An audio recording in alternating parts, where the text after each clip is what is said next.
Hey guys, we're live. Candice Malcolm here with the True North Initiative. Lots to get to today, so thank you so much for tuning in this Friday evening or afternoon. Hopefully everyone's got some great Christmas and holiday plans coming up, and everyone's looking forward to enjoying a relaxing week with family and celebrating Christmas. I'm going to wait a few more seconds here for people to jump on. But if you are not familiar, check out the True North Initiative. It is a think tank that I started a couple of years ago to focus on immigration and national security issues in Canada, issues that just don't really get covered fairly in the media. They don't get the right attention, and when they are written about, they're just usually botched by sort of leftist bleeding heart liberals in the media who don't understand the issues, who don't take the threat seriously, who time after time after time, they want to treat terrorists and criminals like they're somehow victims. You see it all the time in news stories. I can't tell you how often I look at a story that's, like a copy wire story that's from the Canadian press, it's throughout the mainstream media, and they literally paint the story like the criminal gangster or the terrorist or the aspiring terrorist was all just sort of a victim of some broader scheme. So started True North Initiative to combat that, and we're still growing strong, growing a lot. We've got new plans in 2019 that you're going to want to check out. So go take a look at our website, truenorthinitiative.com. All right, lots I want to get to today, so let's jump right to it. I pointed this out on Twitter earlier today because this is the kind of story that drives me crazy. The CBC posts this story, and the headline says, Conservative MP Blaine Calkins is accused of spreading climate misinformation after giving this speech to junior high school students. Okay, so you see that headline, you see that tweet, and you kind of think, okay, what is this conservative saying? He's accused of spreading climate misinformation. What kind of sort of idiotic thing has a conservative said? Maybe he's done something, that just crosses the line of what liberals at the CBC deem acceptable speech, like questioned the validity of the theory of sort of man-made global warming. So that's sort of what you're expecting, right? And then I'm going to play the clip because it's really interesting. So this is a Conservative MP who, this is almost like a sting operation here by the CBC. It's like they have this secret camera in this classroom. This MP is speaking to middle school students. So here's what he says. Carbon tax, and I'm against the carbon tax personally, because I don't think it's going to do what it says. First of all, right now the current government is coining it as a tax on pollution, and whether or not you think carbon dioxide is pollution or not is, I still think, a question. I'm a biologist. I know that carbon dioxide is actually plant food, so there's arguments for and against it. Is it having an impact as we burn it? Yes, it likely is, but we have to decide, is the net benefits or the net or the pros and cons balancing each other out? Some people are saying that all these extreme weather events are as a result of it. Well, some scientists are saying that it's not. It's just actually within the normal range of these kinds of weather events. There's just more people now than there ever was before. So when we have a major weather event, more people get affected because we have the chances of it affecting people are that much higher, right?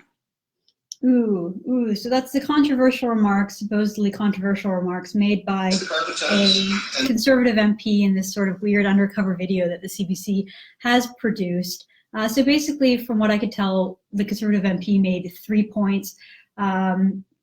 First of all, he is talking about the term CO2 and whether or not it's actually pollution.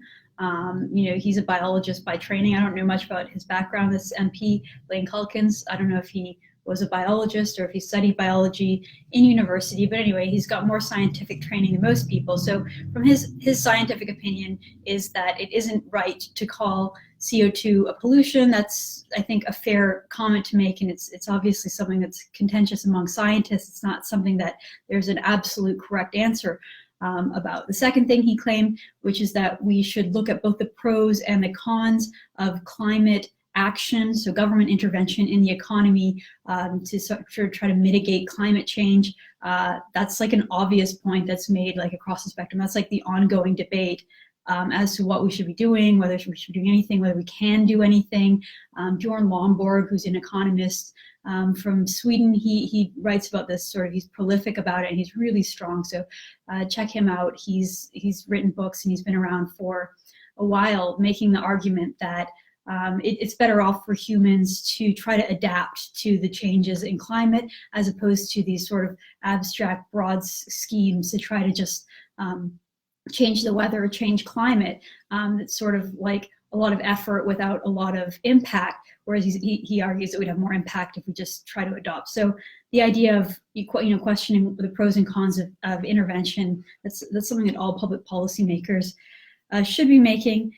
And then the third thing that he's talking about here is how the relationship between extreme weather and weather events today and climate change. I think that's sort of another sort of ongoing discussion in the scientific community as to the difference between weather, which is the day-to-day things that happen outside, and climate, which is more long-term trends, and whether we can tie with any definity today's weather with the sort of ongoing trends of climate change. And so, you kind of look at that and you're like, okay, well, what's CBC saying that he's spreading misinformation? What exactly in those comments are untrue, right? And so then you click on the story. This is CBC Edmonton. And the headline here says, "Professor accuses Alberta MP of spreading climate misinformation to school kids." Okay, so they found some leftist professor who is willing to smear a conservative. What else is new? That's sort of, this is like the formula of journalism in Canada, especially on the CBC. It's like, the journalist has a left-wing opinion. They find an expert, a so-called expert, either a university professor or some like lobbyist or someone who has a special interest, who runs a special interest group, who agrees with their leftist position, and then they just quote that person and turn it into a news story. Instead of an opinion piece, which it should be, they file it as a news story, even though they don't provide the other perspective. There's only one perspective represented here. The interesting thing about this story is that it's even more dishonest than that. That's a typical dishonest practice by the mainstream media. This one's even more dishonest because when you look at what the professor says, so the whole thing is about how this professor says that the MP is promoting climate misinformation. And then you look at the actual quote. So the professor's name is Sean Marshall, a professor at the University of Calgary's Department of Geography and a Tier 2 Canada Research Chair in Climate Change. He says, and this is a quote here, that the comments aren't false, but they just lack context. They're not false. They just lack context. And so then he goes, of course, plants need CO2.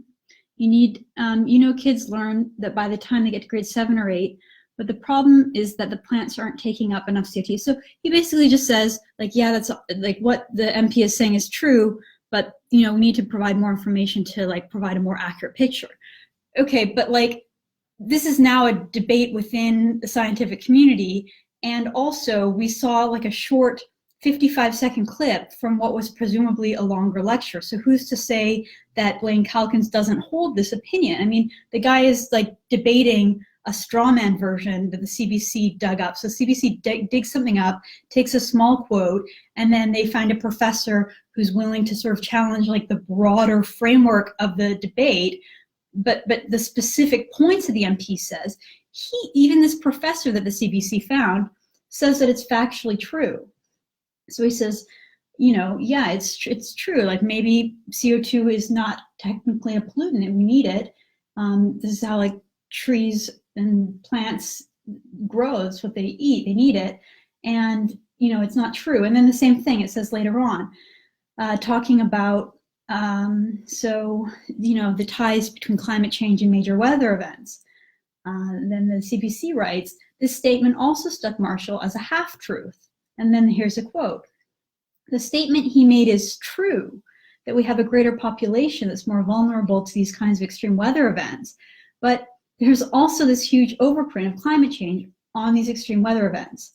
So again, the CBC says that Marshall, the professor, said that what the MP said was a half-truth. But then the quote itself doesn't say that. It says the opposite. The statement he made is true. The statement he made is true. That's not half truth. That's full truth. So the CBC writer is taking their own opinion and then like passing it off as a professor's opinion, even though the quotes that he provides from the professor say like literally the opposite. The professor says that his comments aren't false, that they are true.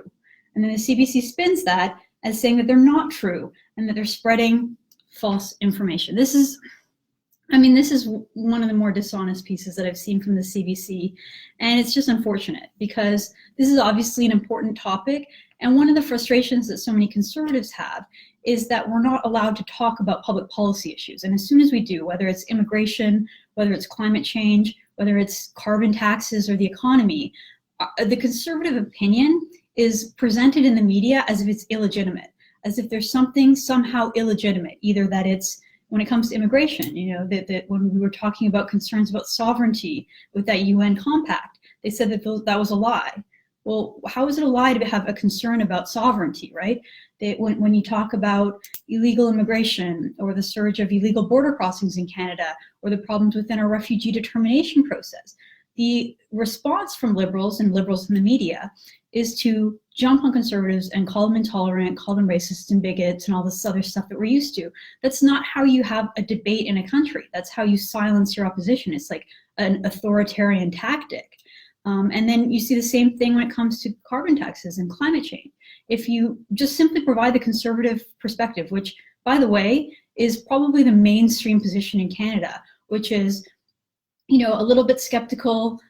Yes, global warming's happening. Yes, humans are contributing to it. That stuff is widely accepted and agreed upon, I would say. But then the question is, what do we do about it? Is it really worth taking a huge chunk out of our economy? What are the alternatives? How is, for instance, all this green energy that's being dumped and subsidized and paid for, through massive taxation in the economy? Is that actually helping? Is it actually having an impact? Conservatives just generally take a more skeptical look at these big government schemes, and as a result, they get maligned and smeared. And their position is painted as illegitimate. And you hear that all the time with the term denier, which is kind of a despicable reference to the Holocaust, by the way. But, Holocaust deniers, that's where they get the term. And they just use it to completely discredit the other side. And so when the CBC creates a fake news story like this, and it very much is just it's just totally fake news. I mean, everything about the story is fake news. The comments are uncontroversial, they're pretty mainstream, they're backed up. Even the scientist that the CBC interviewed for the story agrees that his position is legitimate and true. He just sort of disagrees and wants to provide more context. So it's like a debate between scientists. It's not like something that's like widely discredited. The CBC puts out this fake news story, making it seem like a controversy. And again, just delegitimizing conservative positions. And then you see they teed it right up. So, like, as predicted, this is the Natural Resource Minister, Amarjeet Sohi. Here we go again, conservative MP denying climate change. Like, how are they denying climate change?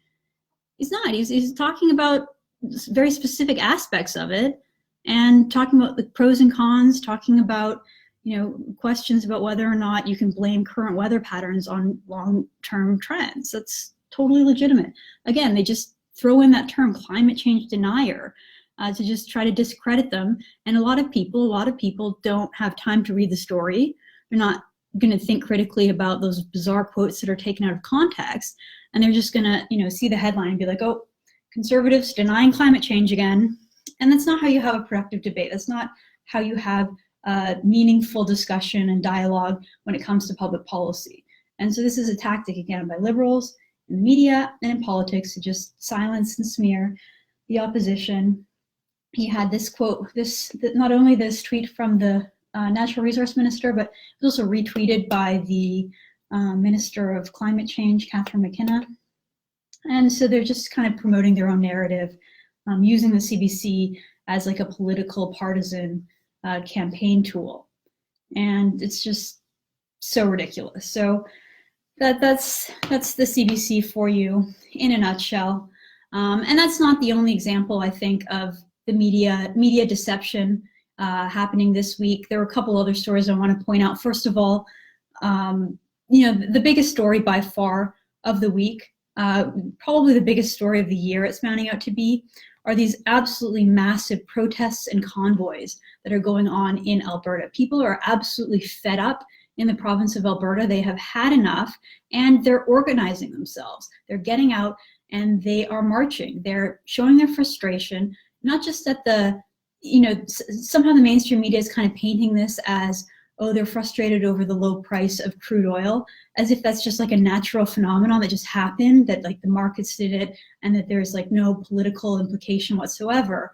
Well, no, that's not what these people are protesting. That's not what's happened.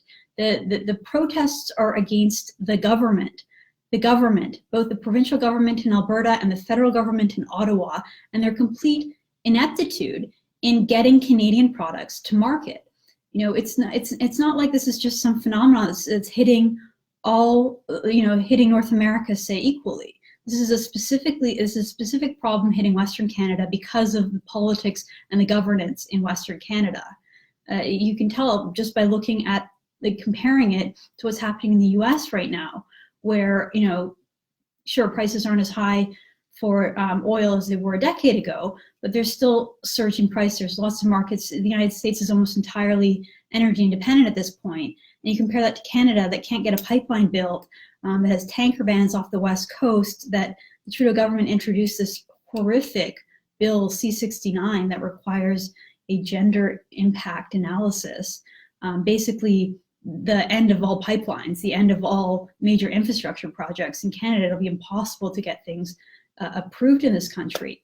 And you have all that at the same time as Prime Minister Justin Trudeau and his sort of inner circle ratcheting up their attacks against anyone who talks out about the carbon tax. You have Trudeau himself said it's part of his plan to phase out Alberta oil sands.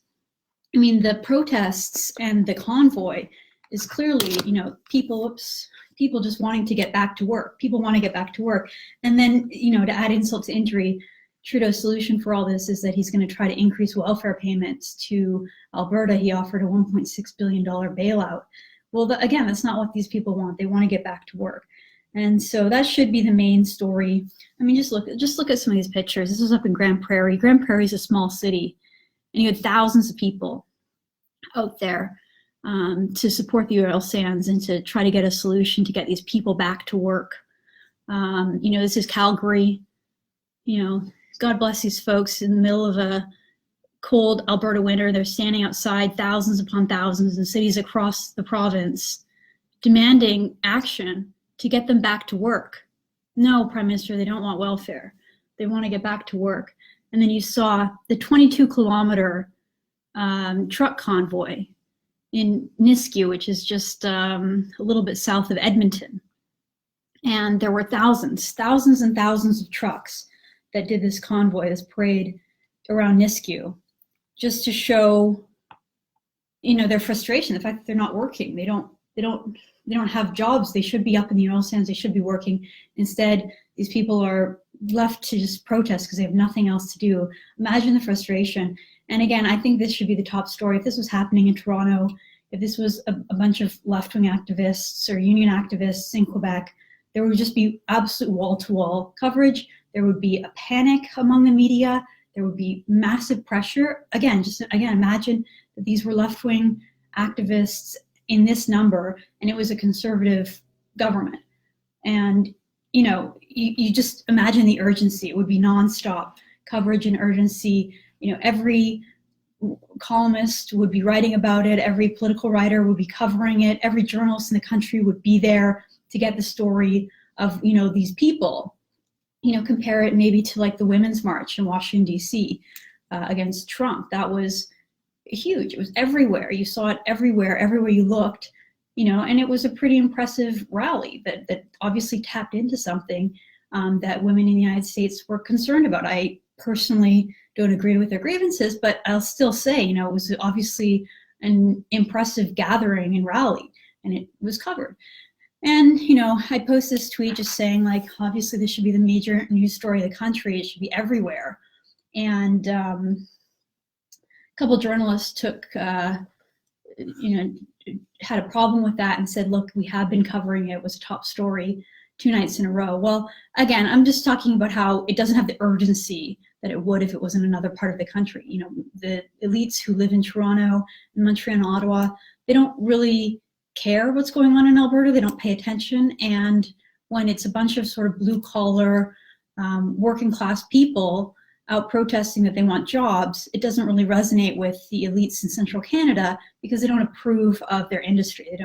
They don't care about oil. They want oil gone anyway. So they see all this as kind of a good thing, whether they admit it or not. And you could see that even with Justin Trudeau's comments. Remember, he was down in Argentina and he made those absurd comments that sort of implied that construction workers are rapists and that the concern is that they're sexual predators. So, you know, he wants to do a gender-based analysis on building projects because of the impact, he said, on large number of construction workers who are mostly male going into rural areas and how that affects women. I mean, he's obviously implying that there is going to be like an increase in sexual assaults and that these men are predators, which is probably how a lot of central Canadian elites look at Western Canadian working class men. They think, you know, these are brutes, they're not educated, they have jobs that they get dirty in, and they look down their noses at these people. And I think you can see that reflected in the coverage, and it's just absolutely despicable. So I'm, you know, completely with the people in Alberta, and you know, it's tough. I don't know what's going to happen. I don't know what the solution for these folks are, just because with Trudeau, I don't think that pipelines are going to get built. So that was the first lie by omission story, not really covering that. The second lie by omission story that's happening is, do you remember a couple years ago, there was they called her the rogue page. There was this Senate page who, as a form of protest, she was walking through the Senate chamber and she pulled out this homemade red stop sign that said "Stop Harper" on it. So it was like an act of civil disobedience. She was protesting the government that she was working for. But the PAGE program is for students. They're usually first-year students at the University of Ottawa or Carleton University, and they get this opportunity. So they're not like partisan appointments. They're just, you know, young Canadians basically. And so this rogue senator, they started calling, or rogue Senate page, they started calling her, held up this Stop Harper sign. It was this act of bravery, and she was like lauded throughout the mainstream media. She was everywhere. Her picture was on the front page of newspapers. She was interviewed on all the major national shows. You can look back. She was a guest on CBC Power and Politics. She was on CTV Nightly News. She was like the hero of the elites and the liberal media. And basically all that she had done, she didn't really have a message. Her message was just that like Harper was destroying the country and Harper was evil or whatever. Anyway, she was a big hero. And that happened. That was a story. Well, compare that to this other woman named Sarah Wheel, who was part of the Prime Minister's Youth Council. And she basically quit out of protest over that comment that I was just talking about, the construction worker comment. So the Prime Minister has his council of young people across the country in various industries. This young woman, here she is here, named Sarah Wheeler. She resigned in protest this week because of the Prime Minister's despicable comments about construction workers and blue-collar men in Western Canada. That's her job, is to sort of represent young people in Alberta on these issues. And so she's 23 years old. She was a heavy equipment operator and a heavy haul truck driver. She's was appointed to the Youth Council in 2017, and that's a nonpartisan group that advises Trudeau and his government on issues facing young Canadians. So she issued her resignation letter. I shared it on Facebook the other day. It was sort of going viral. She basically just says, like, you don't know what you're talking about, Trudeau, and, you know, the things that you said about working class men are incredibly offensive. And so, you know, sure, there's this story that was in some post-media papers. This was a post-media story. Why Sarah Wheel resigned from the PM's Youth Council, but most Canadians never heard the story. Most Canadians never saw this woman. They never She wasn't on the nightly news, she wasn't interviewed, she wasn't on the front page of the paper. Sure, she didn't resign in such a spectacular fashion like the Stop Harper lady, who was clearly, kind of doing some PR stunt and was trying to get attention. So the other one was sort of a more, a bigger act, a political show. It was super disrespectful and counter to like what her job description was. She probably broke a bunch of rules and broke a bunch of laws. But anyway, she got heralded as a hero. This lady right here, you'll probably never see her face again. So, that's just an everyday example of lies by omission in mainstream media. They don't cover stories that make liberals look bad in anywhere near the same way that they would cover stories that make conservatives look bad. I mean, just again, compare it to that MP that was the subject of a hit piece by the CBC that was completely false. Why is the state broadcaster spending its money and resources holding backbench opposition MPs accountable when, they're supposed to be holding the government accountable, the actual people who are running the government and the people who have power? And again, when there's a story that embarrasses the prime minister, like a young woman resigning over his ridiculous comments, the mainstream media is just like nowhere to be found. So that's disappointing, and that's the sort of media criticism for the day. I want to move on to a story down in the US. A Manhattan judge has given a pretty harsh sentence to a 20-year-old terrorist who was trying to plot an attack in New York City. So the fellow's name is Abdulrahman El-Banasawi, and he basically, he had an ISIS plot. He was part of an ISIS plot. They wanted to carry out something like a Paris-style massacre in New York City. They planned to bomb the subway systems, bomb Times Square, and do mass shootings at like concerts and restaurants in and around Manhattan. So this wasn't just like some crazy kid in his basement scheming online. This kid actually this young man took steps to carrying out his attack. He shipped a bunch of explosive devices to an ISIS operative that he was working with, and he traveled down to New York, New Jersey to like start to carry out the attack. What he didn't realize was that one of the agents that he was working with was actually an undercover FBI agent. And so they were able to arrest him back in 2016, and he was on trial. Now, it's a super interesting story because, this is a Canadian guy. I hate to even call him Canadian. He was born in Kuwait, okay? He was partially raised in Canada. His family moved to Canada. He was partially raised in Canada, partially raised back in Kuwait. His parents sent him back to Kuwait to go to school.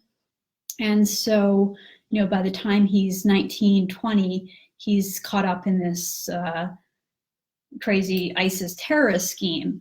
And so I've written about this guy in the past. His parents and his family and his lawyer tried to claim that he was mentally ill and that he suffered from drug addiction, that he was addicted to drugs, and that's why he did this. And, it's just super interesting to compare how this guy was treated in the United States. Like, basically, he got the same lawyer. It's interesting. He hired the same lawyer as the guy that represented Omar Khadr. That lawyer became so close with Omar Khadr that when Omar Khadr was released from prison, Khadr actually went and lived with this lawyer. So the lawyer represented this guy down in New York, and basically the judge just ignored the fact, or not ignored the fact, he threw out the fact that this guy claimed to have mental illness. He said that he was still fit to stand trial. The guy ended up pleading guilty to 7 counts of terrorism, and he was given a 40-year sentence today. So his family and his lawyer had asked for a 4-year sentence, and then after that he would be allowed to go into therapy and like drug rehabilitation. And the prosecutors were trying to get life, so it was kind of an in-between decision, 40 years. But 40 years in prison is a pretty harsh sentence, and I think it's really interesting because I think that if this case were to be in Canada, it would have just been totally different. There's no way that he would have gotten a 40-year sentence, just given the bleeding heart liberal judges in Canada, the fact that they created this case. And I've written about this. I've written several columns about this in the past. This kid wrote a 24-page handwritten letter. This was back in March 2018. And I read the 24-page letter. I think I actually did a live about it when it first came out. And the whole point is that it's supposed to show that this guy is like remorseful and that he was mentally ill. But if you read the handwritten letter that supposedly apologized for his actions, it didn't really apologize for his actions. It didn't really show that he was remorseful. It kind of did like a play-by-play of this guy's life. And I think his life was super interesting just in that he came to Canada with his family, and he started rebelling. He didn't like his parents were strict, fundamentalist, religious Muslims, and he rejected that. He wanted to kind of just like become a Canadian kid. And this is what he wrote. Quote, "My parents forced me to enroll in an Islamic school, but I wasn't Muslim. I didn't identify as Muslim." And then he basically talks about how he just wanted to like hang out and be Canadian, and he likes smoking pot. I find this kind of interesting. Like they keep talking about him as like a drug addict.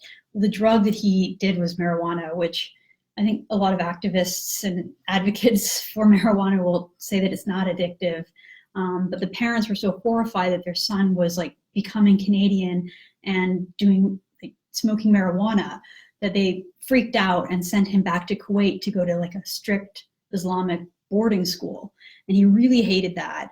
So he decided to like come back to Canada, and from there he started going to a Canadian Islamic school in Toronto.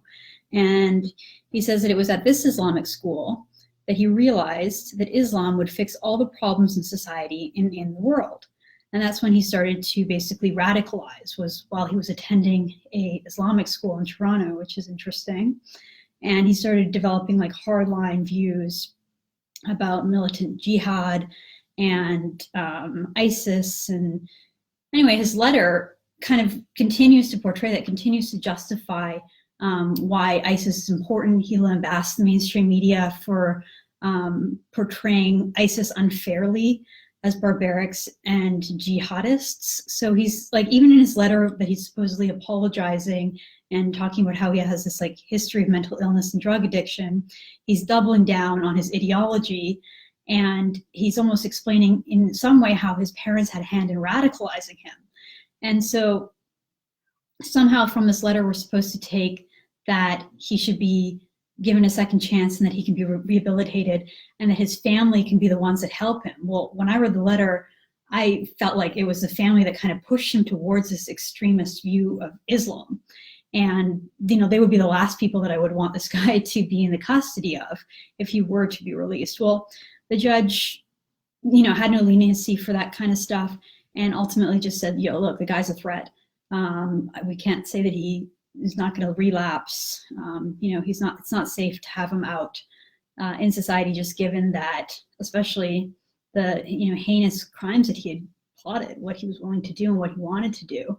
And, you know, if it wasn't for the police work, the sting operation, the undercover cop, who knows what he would have been able to do.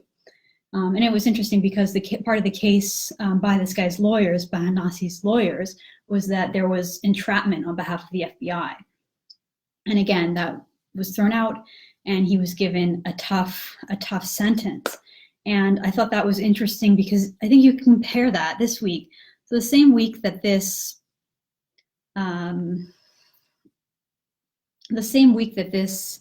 terrorist down in the US gets a 40-year conviction, there was another story. Let me see, I thought I had it open here, but I guess I don't. There was another story.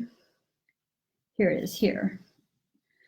And this is my column. It's just up right now on the Toronto Sun website. You guys can check that out.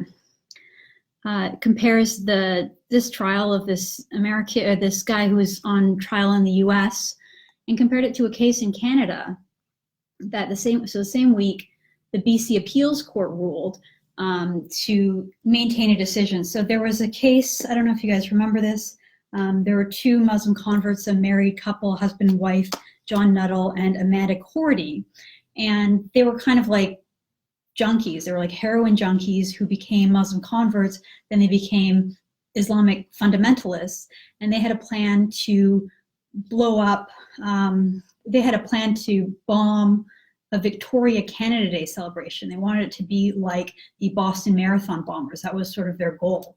And so they, worked on a plot very similar. They worked with who they thought was a local Al-Qaeda affiliate.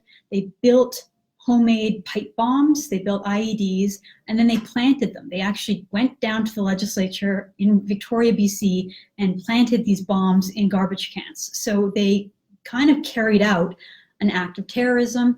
In 2015, they went before a jury, and the jury found that they were guilty. The jury of their peers deliberated and ruled that these people were guilty of terrorism, of these crimes. And then the BC Supreme Court later that year in 2015 overturned the decision. And the reason they overturned it was because they claimed that that undercover cop, the guy that pretended to be the Al-Qaeda operative, the only reason that these people weren't able to actually carry out their attack, they ruled that that RCMP officer had entrapped them. There was entrapment.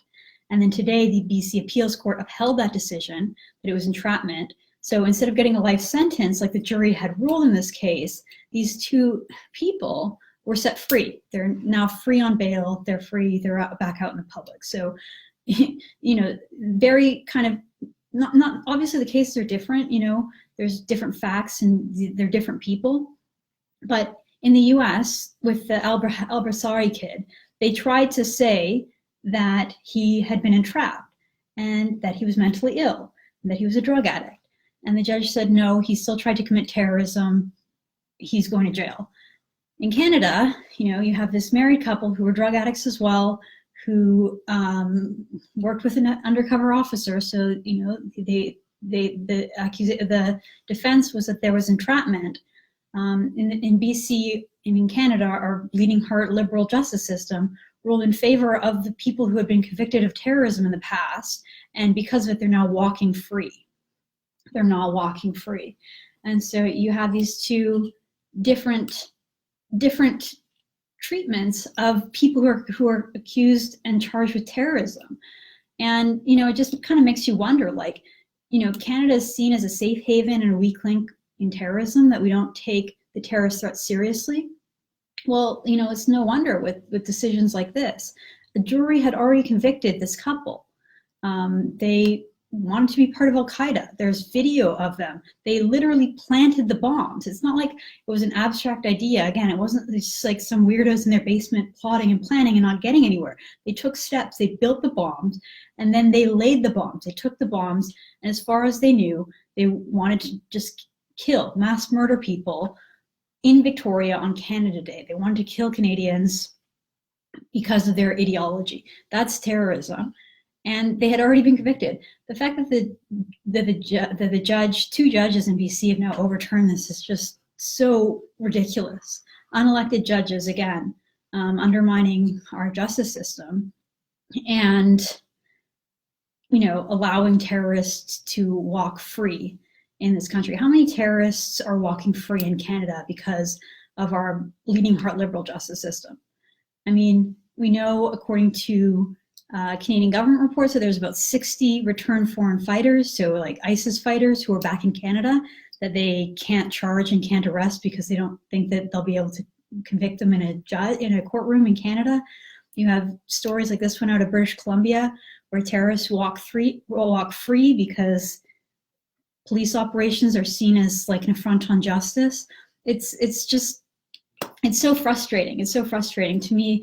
It makes me wonder, if someone's charged with terrorism in Canada, they should be sent to the U.S. to go to trial. The U.S. is the country that actually takes terrorism seriously compared to Canada. And it's, again, just totally unfortunate. It's no wonder that Canada is seen as a weak link and a safe haven for terrorists with stories like that. So I'm going to leave it at that for today. Hope everyone is enjoying the beginning of Christmas break. Hope everyone has a wonderful, wonderful Christmas with you and your family. From my family to your family, Merry Christmas and Happy Holidays. Have a great week, everyone. I am going to be away next week. I think most people will probably be away. Probably won't go live, but we've got a lot of content lined up, lots of videos and that kind of stuff that will be released next week and the following week. And check out the column that I was just talking about. It is in the Toronto Sun on the website now, and it'll be on all the Sun papers tomorrow morning. So thanks so much and Merry Christmas.